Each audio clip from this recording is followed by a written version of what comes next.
அன்பான தமிழ் மக்களே, நான் பலமுறை சிந்தித்ததுண்டு. திமுக தீய சக்தி, திமுக தீய சக்தி என்று டிவிகே தேர்தல் பரப்புரையிலே சொன்னார்கள். என்ன அவ்வளவு நமது தலைவர்கள் ஒன்றுமே மக்களுக்காக செய்யவில்லையா? அவர்களது எண்ணங்கள், அறிவுத்திறன் அவ்வளவு குறைந்த மட்டில் இருந்ததா என்று. அன்பான தமிழ் மக்களே, நான் ஒன்றே ஒன்று சொல்லுகிறேன்.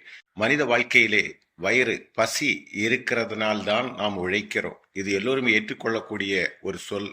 இது இல்லை என்றால் யாரும் உழைக்க வேண்டியதில்லை என்று நான் நினைக்கிறேன். நமது முத்தமிழ் அறிஞர் கலைஞர் அவர்கள் நமது தமிழ்நாடு மக்களை எவ்வாறாக சிந்தித்து நேசி விளையாட்டுத்துறை அமைச்சர் அவர்கள் மாண்புமிகு ஆதவ் அர்ஜுனா அவர்கள் சொல்கிறார், ரேஷன் அரி மாடு கூட தின்னாது என்று. நான் ஒன்றை மட்டும் சொல்லுகிறேன். நமது முத்தமிழ் அறிஞர் கலைஞர் அவர்கள் நமது தமிழ்நாடு மக்களை எவ்வளவு நேசித்தார் என்பதற்கு ஒரு சிறிய உதாரணமாக, ரேஷன் கடையிலே அரிசி 1 ரூபாய்க்கு 1 கிலோ என்று சொல்லி மக்களுக்கு, ஏழை மக்களுக்கு விநியோகம் செய்தார்.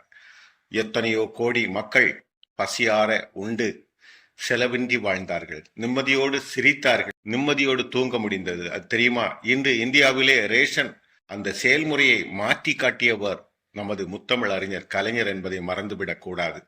அதுபோன்று அவருடைய எண்ணங்களை பாருங்கள், உயர்ந்த அரிய சிந்தனைகள்.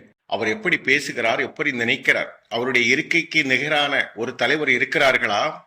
அறிவு திறனை எவ்வளவு வளர்த்து கொண்டார், எப்படி அவர் சிந்தித்தார் என்பதற்கு இன்னும் பல உதாரணங்கள் இருக்கிறது.